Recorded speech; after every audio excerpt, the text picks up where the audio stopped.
in the same scene together. So I'd recommend it just to see that. And then we have an MGM double feature, Curse 1 and Curse 2. Curse 1 is kind of like this infected, they're on a farm and this like meteor lands and it's infected with weird shit. I'd say the Curse 1's alright. The VHS case always looked awesome.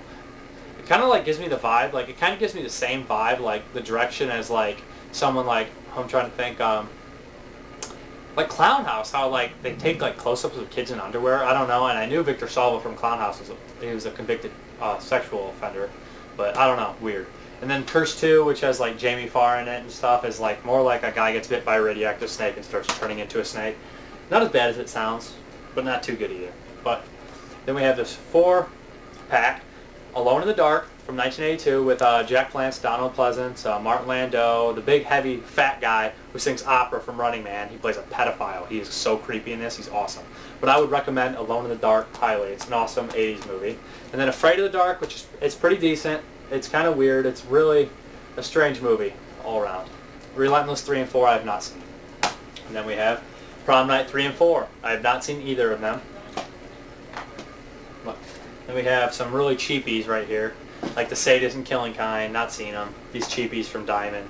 Last Woman on Earth and Invasion of the Bee Girls, stuff like that. I haven't watched them. And I have seen Children Shouldn't Play with Dead Things, the Bob Clark movie. Cheesy, goofy, I don't know what to think. I don't know if I like it. It's been a long time since I've seen it. Never saw Undertaker in this panel. I need to get the better edition, Children Shouldn't Play with Dead Things. Then I have, this is more of a sci-fi, Space Camp and War Games. I do not remember them hardly at all.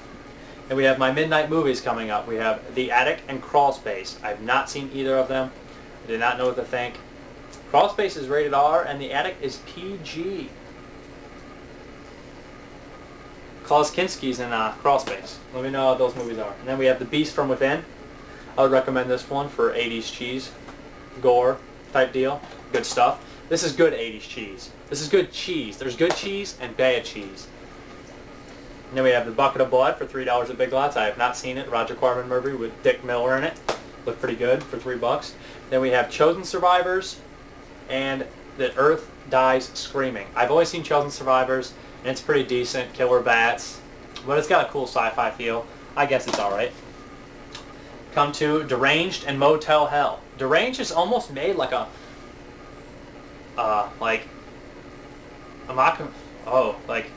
documentary about like Ed Gein's life and stuff. It's very strange. But I would recommend, as Robert Blossom said, I would recommend Deranged. That's probably the closest storytelling of Ed Gein that's actually good. And then Motel Hell is fun, cheesy stuff. It's been a long time since I've seen Motel Hell, but I would recommend both of them. Just even for the tagline on Motel Hell. Farmer Vincent's Fritters. It takes all kinds of critters to make Vincent Farmer's Fritters. I always remember that one.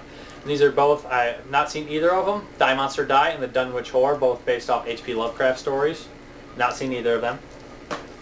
And we have Fall of the House of Usher and The Pit and the Pendulum. I have seen The Fall of the House of the Usher, and it's pretty cool. Vincent Price, I don't think has his like facial hair in it, and I was like, wow, he looks different. I would recommend that one. Then we have Invaders from Mars, the remake. I've never seen the original. And Tobe Hooper also directed this one, and now I feel about Tobe Hooper. I think he's okay, but overrated. You know what?